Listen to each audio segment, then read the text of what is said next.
Since we are done to the two phases of pulmonary ventilation, now we are talking about how does Boyle's law refers to the breathing.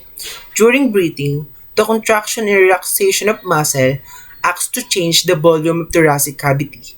As the thoracic cavity and lungs move together, this changes the volume of the lungs, in the turn changing the pressure inside the lungs. Boyle's law states that the volume of gas is inversely proportional to pressure when temperature is constant. Therefore, when the volume of the thoracic cavity increases, the volume of the lung increases, and the pressure within the lungs decreases. While when the volume of the thoracic cavity decreases, the volume of the lung decreases, and the pressure within the lung increases.